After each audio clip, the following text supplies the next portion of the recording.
Nongeye kubasuhuza cyane inshuti bakunze biyicano njye mwumva kuri mikoro amazina yanjye nitwa Ishimwe Nsabimana Louis Bertrand. Ndabashishikariza gukora subscribe ku batarayikora kugira tuzakomeze kubana no mu bindi biganiro byinshi kandi byiza turi kubategurira.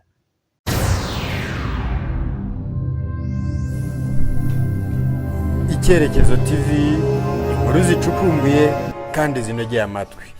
Ibi byabereye mu mujyi wa Abuja ho muri Nigeria. Umwe mu baganiriye n'itangazamakuru we yateruye agira ati: uyu mugabo ukora muri banki asanzwe afite undi mugore basezeranye hano i Lagos, ariko akageso karanze kuko n'ubundi yigira mu bandi bagore rimwe na rimwe.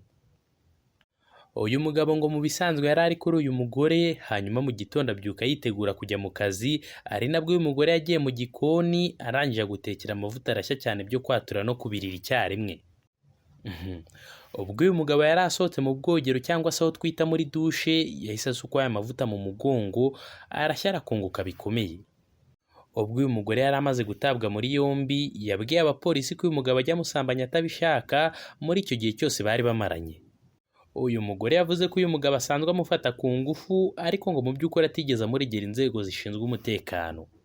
Amakuru avuga ko uyu mugore atari ubwa mbere agerageje gushaka kwica umugabo, ngo kuko n'ubundi yigeze gutwika icyuma gitanga umuyaga mu cyumba uyu mugabo yari arimo, arangije agifunga uyu mugabo akirimo agira ngo aburemo umwuka apfiremo apfupfunuza. Ariko ku bw'amahirwe abaturanyi bamutabaye atarashiramo umwuka. Umugabo wo mu gihugu cya Brazil yahuye n'ishyano rikomeye ubwo yari yagiye gufata ku ngufu umubyara we, arangije ahita acibwa igitsina n'udusabo tw'intanga abiciwe n'umugabo w'uyu mugore w'abandi, maze ibyo bice nta na kamwe kavuyeho bihita bijugunyirwa ingurube zo mu gasozi zibitapfuniraho. Uyu mugabo utavuzwe amazina w'imyaka 36 utuye ahitwa Minas Gerais yaciwe iki gitsina n'umugabo wa mubyara we yari agiye gufata ku ngufu bitewe n'ubusinzi. Uyu mugore n'umugabo we bahise batabwa muri yombi, hanyuma uyu mugabo nawe ajyanwa kwa muganga kuvurwa ibi bikomere. Uyu mugabo wari uvuye kwisukamo agahiye yageze mu rugo ahasanga mubyara we, niko kugerageza kumusaba ko baryamana, ariko uyu mugore aza kubyanga, niko guhita ashaka kumufata ku ngufu. Uyu mugore yahise yiyakuye umugabo ahungira mu rugo iwe, ariko uyu mugabo ashaka kumufata ku ngufu yamukurikiranye. Uyu mugore w'imyaka 20 ntiyigeze ahamagara polisi ashaka gutabaza, ahubwo yabwiye uyu mugabo we bahita biyemeza kwihorera. Aba bombi bahise batumira uyu mugabo kuzahurira haraguru y'iwabo mu murima w'ibisheke babagiramo ingurube. Ubwo uyu mugabo yari akihagera bahise batangira kumukubita kugeza ubwo yataye ubwenge, hanyuma bakuramo ipantaro, niko guhita bamucira myanya y'ibanga bayigaburira inyamaswa zirayikacanga. Uyu mugabo akimara kumenya ko yakorewe ubugizi bwa nabi yahise agerageza kujya mu rugo, ariko ahageze yahise atabaza cyane akoresheje inzogera. Abaturanyi bahise batabara uyu mugabo ajyanwa ku bitaro byari biri mu birometero 50 uvuye mu rugo iwe, hanyuma abaganga bagerageje guhagarika kuva kw'amaraso kwe kugira ngo umuntu atitaba Imana.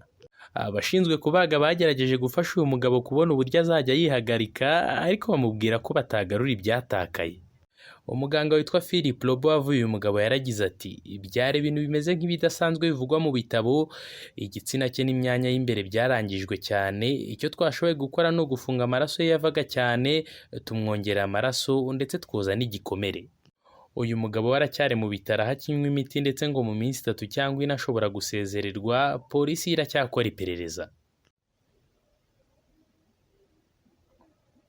Umugabo ukomoka mu gihugu cya Zimbabwe yakomeje kuvugwa cyane mu binyamakuru kubera abana be, aho kugeza ubu ngubu afite abana 151 ku bagore 16 bagiye batandukanye, ngo ndetse nta na gahunda afite yo kurekera, ngo kuko urupfu ari rwonyine rushobora kumuhagarika. Bwana Mishek Nyandoro ufite abagore 16 n'abana 151 yabwiye ikinyamakuru Herald ko mu minsi mike afite gahunda yo gushaka umugore wa 17 kugira ngo yongere abana amaze kubyara. Bwana Mishek aragira ati: ikiza nuko uyu nguyu ari umushinga, natangiye gutekereza uyu mushinga wo kugira abagore benshi mu mwaka w'1983, ndetse uzarangira mpfuye. Umunsi nzapfiraho nibwo nzaba ndekeye gushaka abagore ndetse no kubyara abandi bana. Njyewe rwose mu ndeke nshaka kwizanira undi mugore wa 17 muri iyi mpeshyi, ndetse na gahunda zose namaze kuzirangiza. Uyu mugabo ukunda cyane abagore yavuze ko gahunda ye ya buri munsi ari ukwita ku bagore be 16, ndetse ngo nubwo afite imyaka 36 ariko yifuza gushaka abagore bakiri bato kugira ngo bamubyarire abandi bana. Uyu mugabo yivugiye ko kubyara abana benshi bimuha umutekano mu bijyanye n'amafaranga, cyane cyane ko ubu ngubu yamaze kugira abana ngo bakuzuza amakipe 18 y'umupira. Ndavuga ruhaga umupira w'amaguru. Uyu mugabo yavuze ko kandi abana be bamuha amafaranga n'impano mu gihe abagore be bateka bagakubura ndetse bakanamushimisha. Mishek yavuze ko abishoboye yashaka abagore 100 bakamubyarira abana 1000. Uyu mugabo wahoze ari umusirikare yavuze ko kandi nta kandi kazi agira uretse gushimisha abagore be.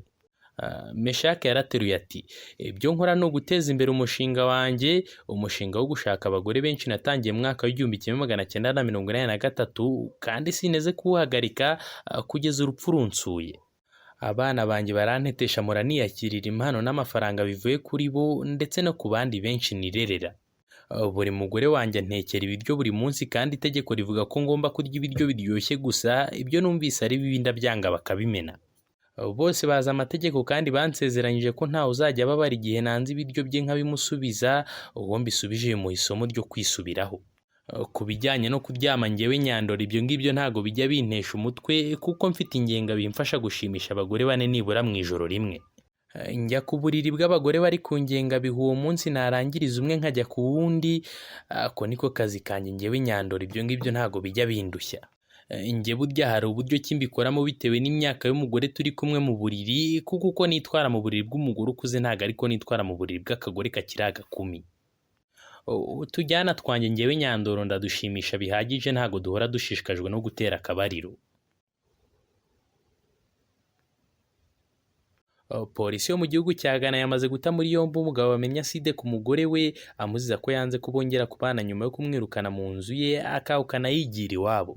Crime Check TV yo mu gihugu cya Ghana yavuze ko uyu mugore uzwi ku izina rya Florence cyangwa se Florence yashwanye n'uyu mugabo aramwirukana ajya kwibera kwa se. Iki kinyamakuru cyavuze ko uyu mugabo yaje gusubiza amaso inyuma yiyemeza kujya gucyura umugore we ndetse ngo yagiye kwinginga sebukwe kugira ngo yongere kumusubiza uyu mugore we bibanire. Uyu mugore akimara kubyumva yahise abwira se ko adashaka gusubirana n'uyu wahoze ari umugabo we, niko guhita yifatira inzira yigira mu bwogero ajya koga. Ubwo uyu mugore yari ari koga uyu mugabo yamusanzemo afite acide mu ntoki ahita yamucuburiraho mu maso, isura irahindanira kunguka byo gushenguka. Polisi yo mu gihugu cya Ghana yahise ishaka uyu mugabo iramutambikana imuta muri yombi nk'uko iriya televiziyo yabitangaje. Twihuse cyane reka ikiganiro cyacu n'utundi tugikomereze ku musore witwa Sande Madugman ukomoka ahitwa Ogidi muri leta ya Anambra aho ni mu gihugu cya Nigeria.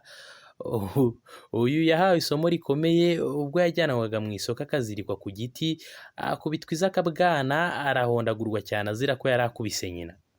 Amakuru atangazwa n'ikinyamakuru Africa Image ni uko uyu musore yacakiwe n'abaturanyi be nyuma yo gukubita nyina umubyara, nuko baramutambikana bamujyana mu isoko bamuzirika ku giti, baramukubita cyane bikomeye, bamukubita yambaye ubusa hejuru. Urubyiruko rwo mu gace ka Ogidi rwaririye karungu uyu musore Sande nyuma y'aho amafoto yaho yari ari gukubita nyina yari amaze gusakazwa hirya no hino ku mbuga nkoranyambaga. Mbere y'uko ahatirwa igiti mu isoko yabanje kubazwa niba koko ari uri muri ariya mashusho ari gukubita nyina umubyara, maze ubundi arabyemera. Akibyemeraga ahubwo bakabonye umunyutsi niko kumujyana mu isoko bamutegeka gukuramo imyenda yo hejuru, baramuzitagura baramushishagura ku buryo bukomeye. Umupasiteri utavuzwe igihugu akomokamo yagaragaye mu mashusho yakwirakwijwe hose ku mbuga nkoranyambaga yarakaye, ari gutuka cyane abayoboke babaziza kudatanga amafaranga menshi kugira ngo akoreshereze ikirori kidasanzwe umwana we. Amashusho yakwirakwijwe ku mbuga nkoranyambaga yagaragaje umupasiteri w'umugore avugira hejuru kubera umujinya, atuka abayoboke be cyane banze gutanga amafaranga yo gukoreshereza ibirori bikomeye umwana we w'umuhungu. Yagerageje gutsindagira umuco wo gutanga ndetse anavuga ko abakirisitu badatanga amaturo nta kindi kibategereje uretse kurimbuka, ndetse avuga ko Imana izarimbura bikomeye abantu banze gutanga amaturo yo gukoreshereza umunsi mukuru w'umuhungu we. Uyu mugore yarakaye cyane kugeza ubwo yabwiye abayoboke be ko bibabaje cyane kuba batitanze kandi ngo mu by'ukuri iyo biba amasabukuru yabo bari gushoramo akayabo gatubutse. Uyu mugore yavuze ko nta kintu cyiza na kimwe abitezeho mu minsi iri imbere ngo keretse wenda ubufasha bamuhaye mu myaka ishize. Yasoje amateraniro asaba ko Imana yabasukaho umujinya wayo kubera ukuntu bamutengushye. Abantu benshi mu mujyi wa Kampala batunguwe cyane n'umusore wituye hasi mu muhanda abeshya abantu ko arwaye umutima, hanyuma agahita atungura umukunzi we muri uwo mwanya agahita amwambikira impeta aho ngaho mu kivunge cy'abantu.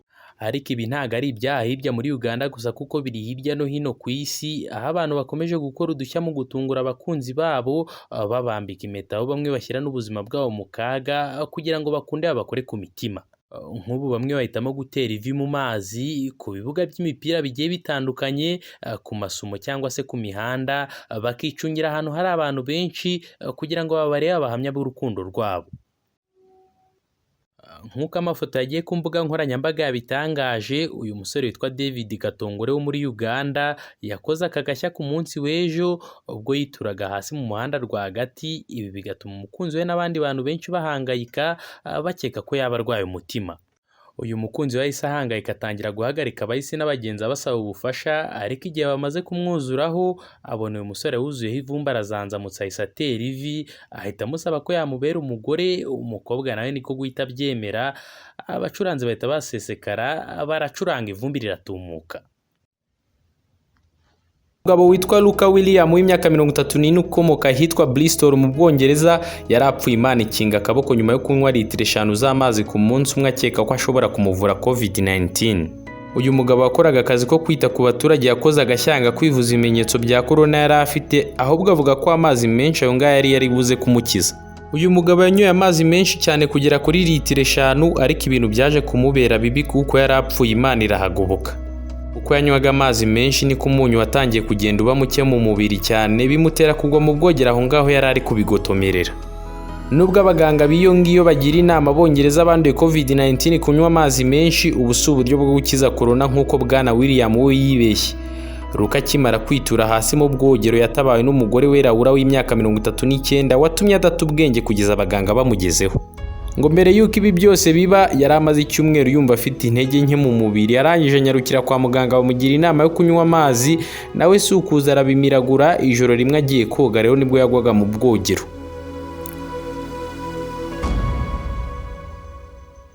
Imyambarire ni kimwe mu bintu abantu bitaho cyane. Mu Kinyarwanda aho baragira bati uwambaye neza agaragara neza. James Maina Mwangi uyu nawe rero yaritaye mu gutwi. Umugabo ukomoka muri Kenya, ubu niwe uyoboye abandi mu bagabo bambara neza bakaberwa ku mugabane wa Afurika. James ni umugabo ukunda kwambara imyambaro yajyanishije, akomoka i Nairobi mu gihugu cya Kenya. Ni umugabo umaze kumenyekana cyane muri iki gihugu, arazwi cyane ku mbuga nkoranyambaga. Abatamuzi kubera ukuntu ajyanisha imyambaro bamwitiranya n'abakongomani.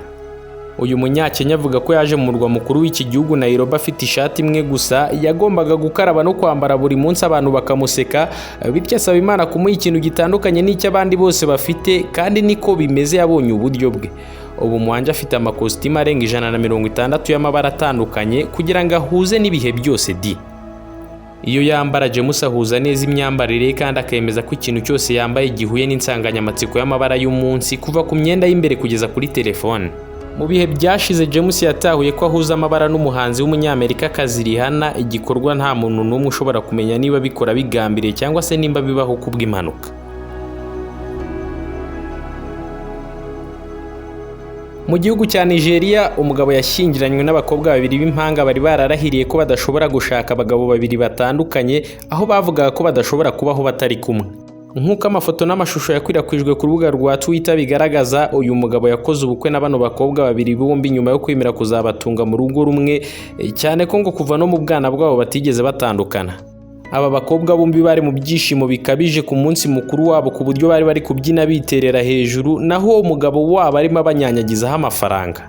Kandi umwe muri aba bakobwa yari atwite kuko inda ye yari nini ku buryo bugaragarira buri wese. Gusa n'ubundi si ubwa mbere muri Afurika abakobwa b'impanga bashatse umugabo umwe, kuko mu bihumbi 2018 mu gihugu cya Cote d'Ivoire abakobwa b'impanga bari bafite imyaka 24 y'amavuko barongowe n'umugabo umwe nk'uko babyifuzaga. Izi mpanga rero zo muri Nigeria zivuga yuko nta muntu wigeze azishyiraho agahato ngo zirongorwe n'umugabo umwe, kandi zikavuga yuko ari ibintu byiza cyane zifuje kuva na kera hose, ngo zirishimye cyane rwose kuba zarongowe na Salimu. Iyi niyo nkuru tugejeje ku musozo w'ikiganiro cyacu cy'uyu munsi. Ndabashimiye cyane mwebwe mwese twabanye mu kiganiro utuntu n'utundi. Njye Nitsayimana Louis Bertrand, ndabibutsa gukora subscribe ku batarayikora kugira ngo muzakomeze kubana natwe no mu bindi biganiro byinshi kandi byiza turi kubategurira, tuzagenda tubagezaho hano kuri uru rubuga Icyerekezo TV. Hano ni ku gicumbi cy'inkuru zicukumbuye kandi zinogeye amatwi. Mbifurije amahoro n'imigisha bituruka ku Mana isumba byose, naho ubutaha.